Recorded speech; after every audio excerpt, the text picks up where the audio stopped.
Quiero comenzar este tiempo de Navidad hablando de algo que quizás es el evento precursor de todo lo que vemos en la Navidad, o uno de los eventos precursores de lo que es la Navidad.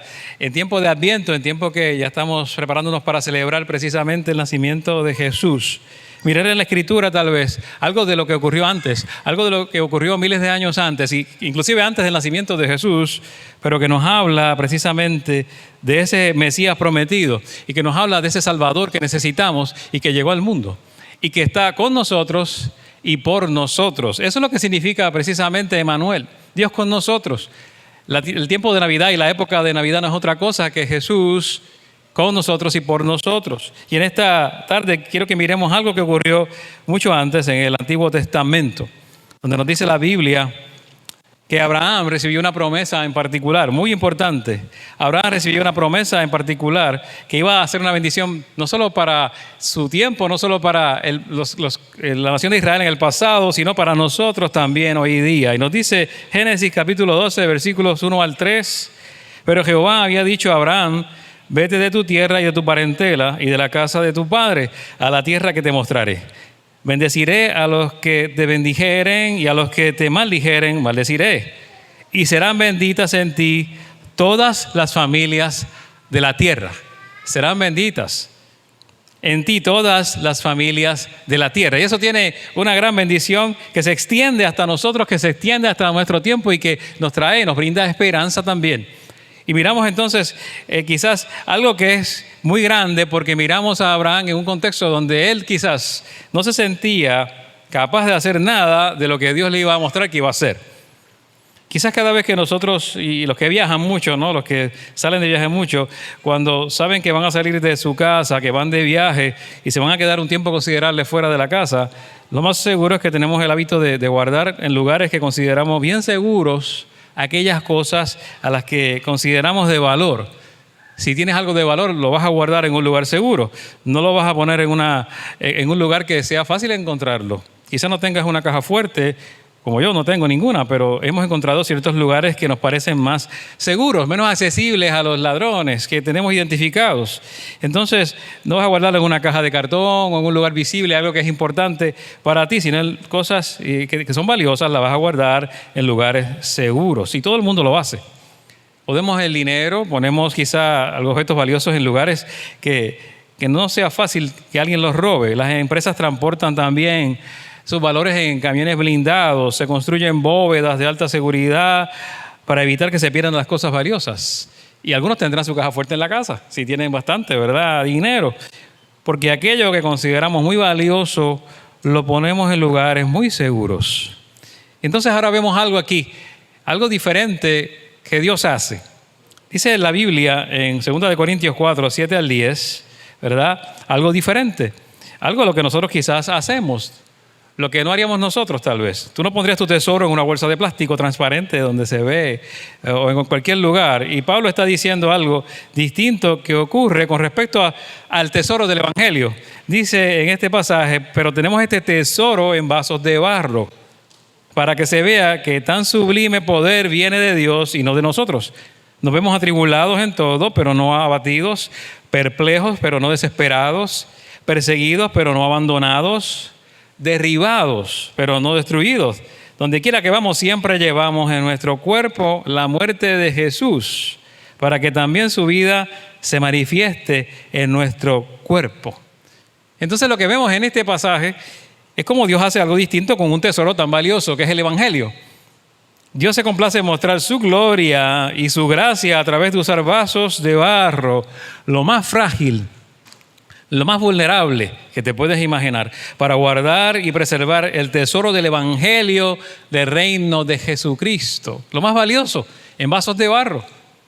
Entonces hoy estamos resaltando este rasgo del proceder de Dios, que la gloria de Dios se hace aún más evidente cuando los instrumentos que usa son frágiles, vulnerables, desechables, irreemplazables, como nosotros, como cada uno de nosotros. Y de ese modo no cabe ninguna duda de que es la causa de que los propósitos de Dios se cumplan, porque se sabe que no somos nosotros los que hacemos las cosas, no somos nosotros los que debemos recibir la gloria, ninguna gloria, porque la vasija realidad no es algo muy grande, la vasija es algo frágil. La vasija es algo muy frágil. Cuanto más frágil el vaso, más gloria tiene el artista. Cuanto más frágil el vaso de barro, más gloria tiene el artista. Entonces, cuando Dios usa a uno de sus hijos, que somos vasos frágiles, más gloria tiene Dios. Y a Dios le place esto. Entonces vemos un personaje que quiero que miremos en el Antiguo Testamento, que es Abraham, donde leímos en Génesis, en esta historia bíblica del Antiguo Testamento. Algunos te hablan de Abraham como el padre de la fe, porque sin duda su participación en la historia bíblica es preponderante y es un referente frecuente a eso, a la fe. Es conocido por sus demostraciones de fe, como cuando no le negó a Dios a su hijo Isaac, por ejemplo, para ser sacrificado, y confió hasta el último momento al ser detenido antes de sacrificar a su propio hijo, por instrucción del ángel del Señor. Así que esto es algo importante. Vemos a Abraham, el famoso Abraham, que recibió las promesas más hermosas de parte de Dios.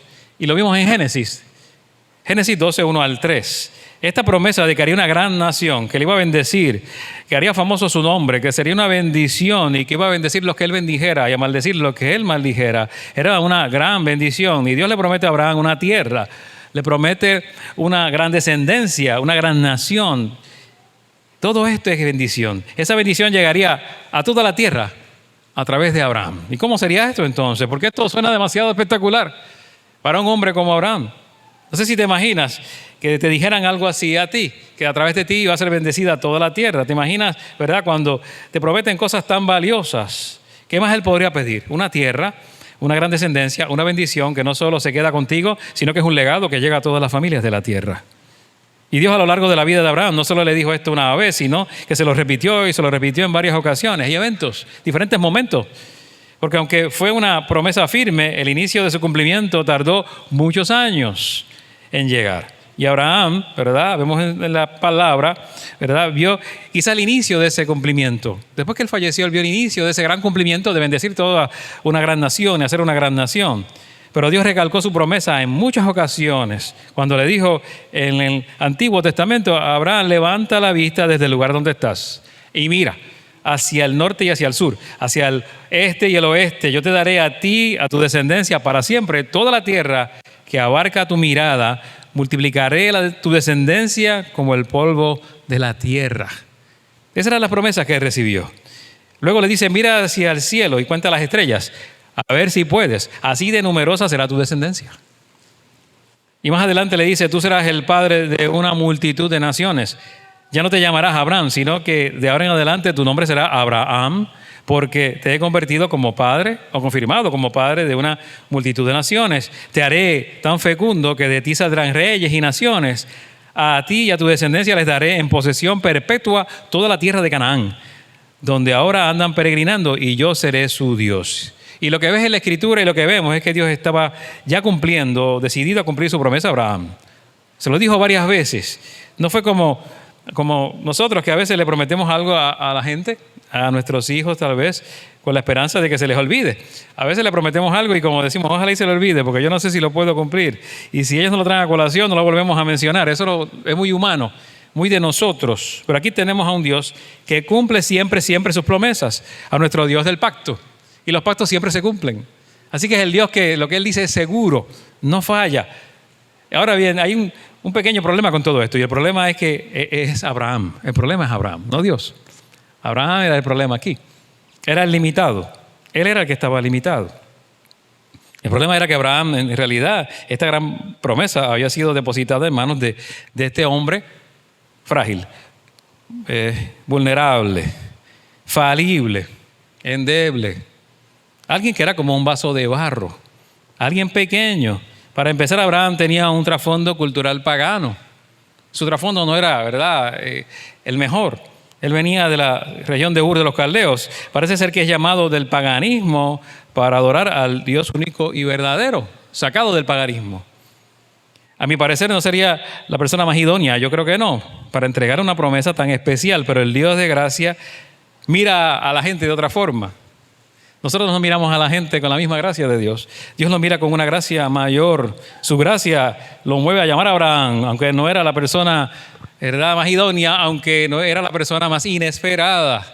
Y el pasado de alguien no determina qué va a hacer en el futuro. En el pasado tal vez pudiste estar en el paganismo, en el pasado pudiste estar en el espiritismo, en el pasado pudiste estar en la santería, pudiste estar en cualquier contexto, yo no sé, ateo, el que sea, agnóstico. Dios te puede llamar para cumplir sus promesas, porque Dios te ve con gracia y Dios ve lo que puede hacer a través de ti.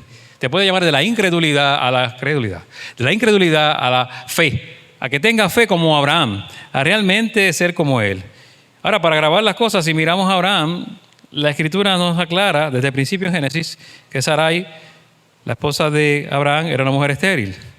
Entonces, ¿cómo tendría una gran descendencia que heredaría toda la tierra y sería de gran bendición para todas las familias de la tierra si ni siquiera calificaba como lo básico para iniciar ese cumplimiento, tener un hijo, un heredero que pudiera perpetuar a la familia? Así que la tensión se va agravando, empiezan los imposibles, las cosas que a veces vemos nosotros también como imposibles en nuestras vidas, lo que nos parece que no va a ocurrir. Nos hacen pensar que Dios se equivocó, estos imposibles. Nos hacen pensar que no podemos tener la fe que requiere esto, y la tensión se agrava aún más porque los años pasan y pasan, y la promesa fue reiterada cuando tanto Abraham como Sara eran ya ancianos, de hecho. Sara hacía años que había ya dejado, ¿verdad?, de ser una mujer que podía tener hijos. ¿Cómo podrían tener un hijo? ¿Cómo se cumpliría la promesa de Dios si en términos humanos era imposible? Y unido a todo esto, este vaso de barro, este hombre llamado Abraham, él, aún con todos estos actos heroicos de fe con los que se le recuerda, él seguía siendo un hombre muy vulnerable, frágil, limitado, un hombre que cometía imprudencias y faltas. Ese era Abraham. Por ejemplo, en 2 ocasiones, en escenarios muy parecidos, dijo medias verdades con tal de salvar su situación. Dijo que Sarai era su hermana, cosa que era media verdad y estaba negando que era su esposa en una ocasión, con tal de que las personas de la región donde estaban no lo fueran a asesinar para quedarse con ella. Y en ambas ocasiones Dios los libró de malas consecuencias en su gracia, pero él era un hombre que fallaba. Y vemos a un Abraham y Sarai siendo impacientes, tratando ellos de cumplir la promesa a través de medios humanos. Sarai entrega a su marido Agar, su esclava, para que tuviera un hijo con ella y de esa manera tuvieran descendencia. Tomaron esta medida desesperada que, aunque culturalmente en esa época era aceptable, a la larga trajo muchas complicaciones a esa familia y no era la voluntad de Dios. Y nuevamente, Dios en su gracia también tuvo promesas especiales para el hijo de la esclava. Pero no fue él el cumplimiento de la promesa. No fue él, no era Ismael. Y como vemos, la pauta de Dios aquí en toda la Biblia es poner tesoros en vasos de barro. Tesoros en vasos de barro, en personas frágiles, en personas como tú y como yo, en personas que son vulnerables, en personas que son falibles, limitadas. ¿Y con qué propósito? Para que el cumplimiento de sus promesas sea un despliegue de su gloriosa gracia y su poder. De esa manera se glorifica el nombre de Dios. En palabras de Pablo, para que se vea que tan sublime poder viene de Dios y no de nosotros. Tan sublime poder viene de Dios y no de nosotros. ¿Cómo podría Abraham estar seguro de que Dios cumpliría su promesa? ¿Y cómo nosotros podemos estar seguros y tener confianza de que Dios cumplirá todo lo que ha prometido? En la misma historia de Abraham hay un evento que nos muestra al Dios de gracia y su determinación de realizar un plan en su reino y con su pueblo. Miremos lo que ocurrió en Génesis 15. Son versículos 7 al 8, Génesis 15. Dice el verso 7 de Génesis 15, además le dijo, yo soy el Señor, que dice salir de Ur, de los caldeos, para darte en posesión esta tierra. Pero Abraham le preguntó, Señor y Dios, ¿cómo sabré que voy a poseerla? Esta es una de las reiteraciones de la promesa. Y la pregunta de Abraham nos parece válida, bien válida. Como hacemos nosotros preguntas válidas, ¿cómo puedo estar seguro de que esto ocurrirá? Así hacemos preguntas nosotros a Dios. ¿Cómo sé que esto va a ocurrir? ¿En quién puedo o en qué puedo poner mi confianza? ¿En qué puedo descansar de que esto va a ocurrir? Son las dudas que nos surgen a nosotros también, las mismas dudas. No es algo muy diferente a nosotros. Y la respuesta de Dios puede parecernos un poco extraña en este contexto de la vida de Abraham. Nos parece extraña porque estamos lejos, estamos bien lejanos culturalmente de Abraham. Estamos muy lejos de él, no entendemos su cultura. Y temporalmente, ¿verdad? Estamos lejos de ese entorno en el que vivió Abraham. Estamos en otra cultura, en otro momento histórico. Génesis 15:9 dice, el Señor le respondió, tráeme una ternera, una cabra y un carnero, todos ellos de 3 años, y también una tórtola y un pichón de paloma. Y uno lee todo esto y dice, ¿de qué se trata todo esto? Porque uno no entiende el contexto cultural. Nosotros no tenemos, por lo menos yo no tengo terneras en mi casa, ni cabras, ni carneros, ni tórtolas, ni pichones. Yo no tengo nada de eso. Alguno quizás tenga un pichoncito que pueda llevar aquí, si Dios se lo pide. Pero yo no tengo nada de esto. Y uno lee este contexto y dice, ¿de qué se trataba esta situación? ¿Qué era lo que Dios le quería decir a Abraham? Bueno, Abraham sí lo entendió, porque estaba en otro contexto. Abraham entendió enseguida hacia dónde estaba yendo la cosa. Estaba por juramentarse un pacto en la antigüedad. Es como si hoy día te llevaran a un notario público. Esto equivale a ir a un abogado y que estés allí y después de identificarte y leer el documento o un documento te piden que firmes ese documento y el protocolo notarial que hay que hacer. Y sabes allí que se está llevando un acto de trascendencia legal, que es vinculante. Eso es lo que es parecido en nuestro tiempo, como firmar un acto de trascendencia legal, un vínculo, pero a nivel de pacto. Y cuando Abraham trae los animales, él sabe qué tenía que hacer para realizar ese pacto. Debía partir los animales y así lo hace. Pone 2 montones de pedazos de cadáveres de animales, uno enfrente del otro. Esta era la cultura en aquel tiempo. Y se encontraba muy cansado después de tanto esfuerzo que quedaba dormido por un momento. Y mira lo que pasó. Cuando Abraham escucha a Dios hablar y observa a los animales partidos, nos dice en Génesis, cuando el sol se puso y cayó la noche, aparecieron una hornilla humeante y una antorcha encendida, las cuales pasaban entre los animales descuartizados. En aquel día el Señor hizo un pacto con Abraham.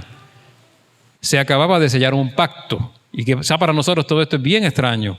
Aquí se estaba sellando un pacto. ¿Cómo se sellaba ese pacto? Cuando las 2 partes que pactaban caminaban en medio de los 2 montículos de animales destajados, y el significado de esto era que aquel que incumpliera las promesas del pacto sufriera el mismo destino que esos animales. El que establecía un pacto así decía, si yo no cumplo mi parte del pacto, me va a pasar lo mismo que a estos animales destajados y partidos. Imagínense la seriedad de un pacto así. Esa era la consecuencia. Tú estabas diciendo, si no cumplo, que me pase esto mismo a mí. A ese nivel de compromiso, a ese nivel de compromiso de cumplimiento de ese pacto. Entonces, en ese sello, las personas, podemos decir de esta forma, se automaldecían. En caso de desistir de su promesa pactada. Si no cumplían con el pacto, era como una maldición sobre ellos. Así era como se hacían las cosas en la antigüedad. Bueno, aquí se sellaban los acuerdos con la mano, y tú dabas la mano y dar la mano tenía mucho peso antes, ¿verdad? Si tú dabas la mano, eso tenía mucho valor. Hoy día no sé, pero antes ese era el pacto. Pero esto era lo que ocurría. Yo estoy diciendo, si no cumplo, que me pase lo mismo que este montículo de animales que está aquí. Ahora, vamos a recordar esto. La pregunta de Abraham, ¿cómo sabré que se va a cumplir lo que has prometido? Y la respuesta de Dios fue sellar un pacto.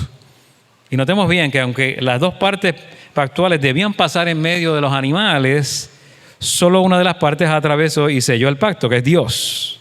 Fue Dios el que pasó. No pasaron los 2. Abraham no pasó entre los animales. Dios solo. Dios solamente selló el pacto. Fue solo Dios quien pasó, y en medio de los animales, en forma de hornilla humeante y antorcha encendida, se está comprometiendo al punto de decir, yo soy el que establezco este pacto eterno para siempre. Soy yo, no tienes que hacerlo tú, Abraham. Es mi palabra, es mi promesa que se cumple siempre. Y te das cuenta, Dios en su gracia está dispuesto a asegurar el cumplimiento de la promesa, comprometiéndose al punto de decir, mira, no tienes que tú automaldecirte aquí, porque soy yo el que está diciendo que va a cumplir la promesa. Dios mismo es el que cumple siempre su promesa a su pueblo. Y Dios es el que cumple su promesa en tu vida y en nuestras vidas. Y Abraham vio el inicio de su cumplimiento cuando nació de manera sobrenatural, en contra de los pronósticos, extraordinaria, su hijo Isaac, contrario a toda, ¿verdad?, a todos los pronósticos. Pero Isaac fue solo el principio de la bendición. Abraham tuvo otro descendiente de incomparable importancia, del cual nos habla el Nuevo Testamento en Mateo 1:1. Porque se nos olvida que no solo Isaac es el descendiente de Abraham. En la genealogía de Jesucristo está escrito hijo de David, hijo de Abraham. Se nos habla de Jesús como hijo de Abraham e hijo de David. Jesucristo es el cumplimiento pleno de la promesa. Dios estuvo tan determinado en cumplir sus promesas que la segunda persona de la Trinidad se hizo hombre entrando al linaje de Abraham y habitó entre nosotros y vimos su gloria, gloria como el unigénito del Padre, lleno de gracia y de verdad. Y esa es la encarnación. Eso es realmente Navidad. Es Cristo viniendo al mundo como esa promesa que se le hizo inicialmente a Abraham. Desde aquel momento de aquel pacto que hizo Jesús, hasta ahora el nacimiento de Jesús, se está cumpliendo esa promesa.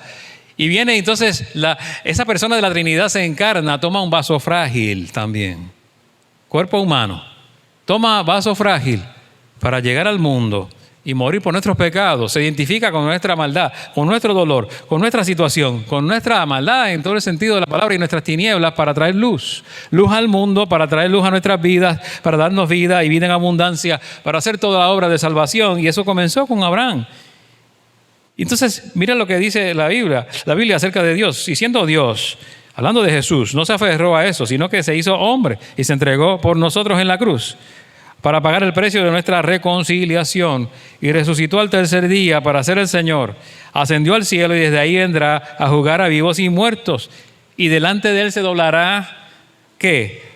Toda rodilla de los que están en el cielo y en la tierra y debajo de la tierra, y toda lengua confesará que Jesucristo es el Señor, para gloria de Dios Padre. Pero todo eso comenzó con la promesa a Abraham. El Dios de pactos, el Dios que siempre cumple sus promesas, desde aquel momento, miles de años atrás, había determinado que esto ocurriría así. Y nosotros somos ahora también parte de ese pueblo que recibe esa bendición. El mismo pueblo que le mencionan a Abraham. Nosotros somos parte de ese pueblo que recibe esa bendición a través de Abraham, a través de lo que fue la promesa a Abraham y su descendencia, de donde nos viene Cristo. Entonces Jesús se convierte en la esperanza para nosotros a través de su vida, su muerte y resurrección. El Hijo que es hijo de Abraham, el Hijo de la promesa de Jesucristo, nos ha hecho que uno con el Padre, asegurando entonces una tierra nueva, un cielo nuevo, asegurando para sí un pueblo formado de toda tribu, nación y lengua, que nadie puede contar, lo que se le dijo a Abraham. De toda tribu, nación y lengua, asegurando para sí una gran bendición que llega a todas las familias de la tierra por el Evangelio que predicamos y vivimos. Somos parte de la promesa, tú y yo. El reino de Dios anunciado en el Evangelio de Jesucristo es ahora cumplimiento también en nuestras vidas. Y esta es la promesa de Dios para ti, cumplida ya en la persona y la obra de Jesucristo. Y como vemos, Abraham no hubiera podido aportar mucho. Él era como tú y como yo, un vaso de barro. Aunque es conocido como uno de los héroes de la fe, al final de cuentas, el héroe todo el tiempo es nuestro Dios, que trae el cumplimiento de su promesa a través del autor y consumador de la fe, que es Cristo el Señor. Entonces nuestra confianza no puede estar puesta en nosotros. Debemos eliminar eso de nuestra mente. Muchas veces se nos insta a confiar solamente en nuestra capacidad, nuestros recursos, habilidades, atributos, sino que nuestra mirada está puesta en aquel que es el consumador de la fe, en Cristo Jesús. Nuestra mirada está puesta en Dios, que es el Dios de poder y de gracia. Como Abraham, somos simples vasos de barro. Se nos ha dado un gran tesoro y es el Evangelio de Cristo. Tú lo tienes, pero eres como Abraham, frágil, falible, vulnerable, endeble. Y por eso, si sucede algo en y para el reino de Dios a través de nosotros, es solo por el poder de Dios. No está en nosotros, ni es por nosotros, sino solo por la obra del Hijo de Abraham, Jesucristo, el autor y consumador de la fe. Y en este día decimos entonces, nuestra confianza no va a estar puesta en nosotros, no está puesta en nosotros, sino solo en el Dios del pacto. Pacto en Jesucristo también, pacto en su sangre derramada en la cruz. Y así que si reconoces que eres frágil, vulnerable, vaso frágil, y has creído y confías en Dios, en el Dios fiel que siempre cumple sus promesas, en Cristo, todas sus promesas han sido cumplidas y podemos confiar nuestras vidas en Él. Esa es la enseñanza de la Navidad. Esa es la promesa de la Navidad. Sigue confiando.